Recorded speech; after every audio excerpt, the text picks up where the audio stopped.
પૂજ્ય વક્તા મહોદય શ્રી બ્રહ્મનિષ્ઠ શાસ્ત્રી સ્વામી સૌનક મુનિ સ્વામી, સભામાં બેઠેલા આપ સૌ ભક્તજનો, બહેનો, માતાઓ, યુવાનો, વડીલો, સૌને હેતપૂર્વક જય સ્વામિનારાયણ. આજે શ્રીમદ સત્સંગી જીવનમાં પહેલા પ્રકરણમાં જે ભગવાન સ્વામિનારાયણે મા ભક્તિ દેવીને સંતોના લક્ષણ બતાવ્યા ને, એવા જ સંતો સ્વામિનારાયણ ભગવાને પોતે આ ગુજરાતની પાવન ધરામાં આવી અને ગુજરાતની સમગ્ર પ્રજાને આપ્યા.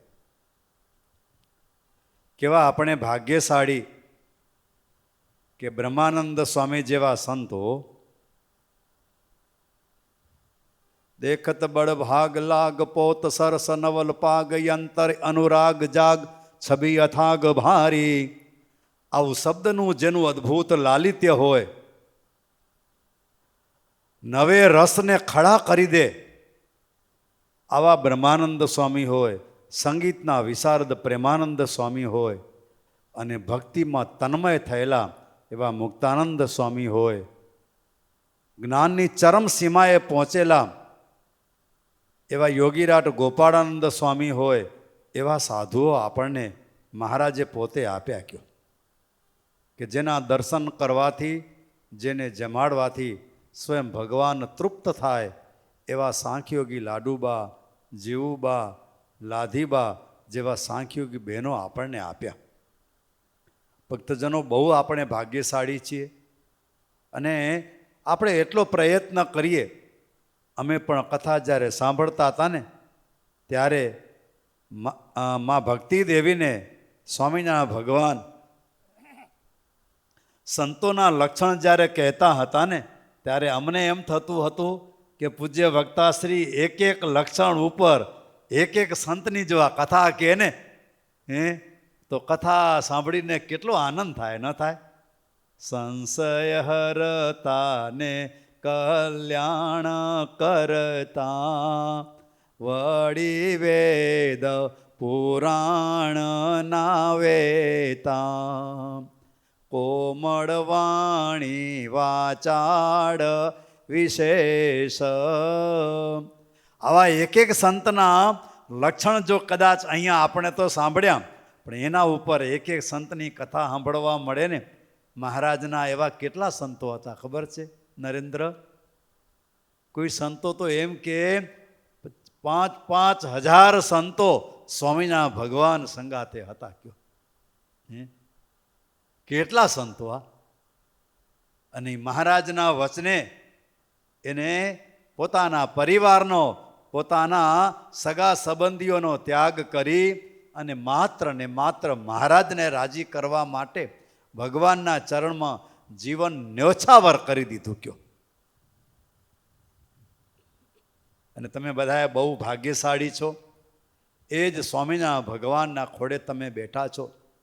જ્યારે સમય મળે ને, ત્યારે પણ એ જ ભગવાન સ્વામિનારાયણના જીવન ચરિત્રો, એ જ બ્રહ્મનિષ્ઠ સંતોના જીવન પ્રસંગો તમે ને હું સાંભળીએ ને, ત્યારે એટલું તો જરૂર કે અંતરમાં થોડો અહોભાવ થાય.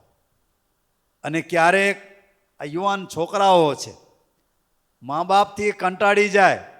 આજનો જમાનો તો કેવો છે, આટલો છોકરો છે એમને અમદાવાદ જવા ખપે. આજે પૂજ્ય સૌનક સ્વામીએ કહ્યું ને, દરિયે ફરવા.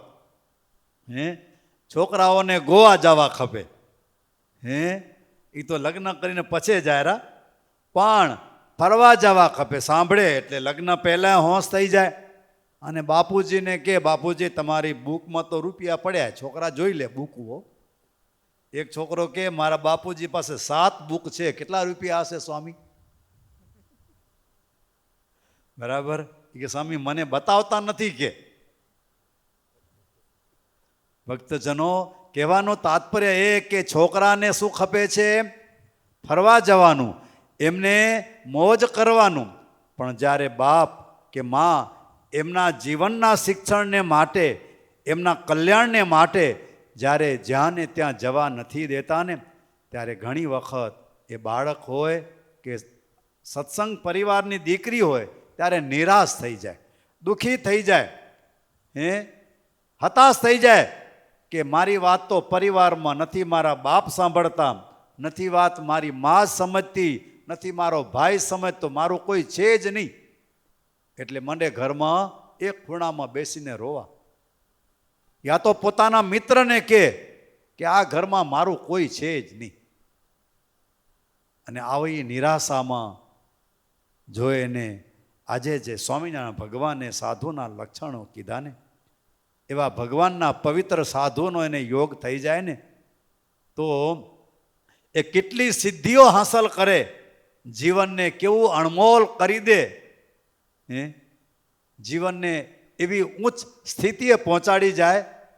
એ પોતે પોતાની કલમે કંઈક લખે ને તો પણ એમ લખે, મારા બાપ મારી માએ મને આવા કઠોર શબ્દો ન કીધા હોત ને તો કદાચ હું આ જગ્યાએ પહોંચ્યો ન હોત. પણ આવું ક્યારે બનશે ભક્તજનો? જે દિવસે એ યુવાન દીકરા કે દીકરીઓને આવી પવિત્ર કથાનો યોગ થયો હશે ને ત્યારે. અને આવી કથાનો યોગ હોય ને ત્યારે દીકરો હોય તો પણ શું વિચારે, આના કરતાં હું મારા જીવનને એવી સ્થિતિએ પહોંચાડું, અહીંયા રોજ મારે આ લોકોના મેણા સહન કરવા, આ લોકો રોજ મને આ ગધેડાની જેમ ઢેડે અને રૂપિયા હાજે મને 100 રૂપિયા વાપરવાય ન દે, એવું થાય. આજે પણ થાય છે ભાઈ. પણ જો એને સત્સંગની થોડીક સમજ આવી જાય ને તો એ ક્યારેય નિરાશ થાય નહીં. એટલું જેટલા દિવસ મને અહીંયા રહેવાનું છે ને હું રહીશ. મારા ભગવાન મને જ્યારે બોલાવશે ને હું મારા ભગવાનની સેવા કરી, મારા ભગવાનનું ભજન કરીશ ને, મારા ભગવાનના ભજનથી મને એવા સાધુની ઓળખ થઈ જશે. અને સાધુની ઓળખ મને થઈ જશે ને તો પૂજ્ય વક્તાશ્રીએ છેલ્લે શ્લોક સંભળાવ્યો ને, એ શ્લોકના રહસ્યની કથા કરીને તો પણ 1 કલાક ચાલે. એવા સંતના યોગથી પાપના મૂળિયા સુકાઈ જાય. આ લીમડો આ ક્લાસ ઊભો છે, પણ લીમડાના મૂળિયા ક્યારે સુકાય? સ્વામી કહે, સ્વામી નહીં, સ્વામીના ભગવાન કહે, આ જીવના રગે રગમાં પાપ ભરેલા પડ્યા છે, એના મૂળિયા કેદી સુકાય? ત્યારે આવા સાધુનો જ્યારે યોગ થાય ને ત્યારે એના મૂળિયા સહિત એના પાપ છે ને એ બળીને ખાખ થઈ જાય. અને એવા સ્વામિનારાયણ ભગવાને આપણને સાધુ આપ્યા છે અને એવા સાધુના યોગમાં આપણે રહ્યા છીએ. અને એના મુખે આપણે મહારાજના ચરિત્રો, બ્રહ્માનંદ સ્વામી, સુકાનંદ સ્વામી, ગોપાળાનંદ સ્વામી જેવા સંતોના જીવન ચરિત્રો આપણે સાંભળીએ અને આપણે આપણા જીવનને પાવન કરીએ. બહુ ભાગ્યશાળી આજે અમને આનંદ થયો. અને તમે મહારાજનું ભજન અને સંતોનો સમાગમ, સંતોની અનુવૃત્તિમાં રહી અને તમે ખૂબ સેવા કરો છો. મહારાજ પાસે પ્રાર્થના કરીએ, મહારાજ જેવું તમને સુખ આપ્યું છે ને, આલોકનું સુખ આપ્યું છે અને પોતાની મૂર્તિનું સુખ આપ્યું છે, વિશેષ એવું ને એવું મહારાજ પોતાની મૂર્તિનું સુખ આપે. અને તમે પણ એવો ને એવો પ્રયત્ન કરજો. સેવા કરીને, ભાવથી, દેહ કરીને, મને કરીને મહારાજની અને એમના આવા પવિત્ર સંતોની સેવા કરી અને આપણા જીવનને ધન્ય કરીએ. સહજાનંદ સ્વામી મહારાજની જય.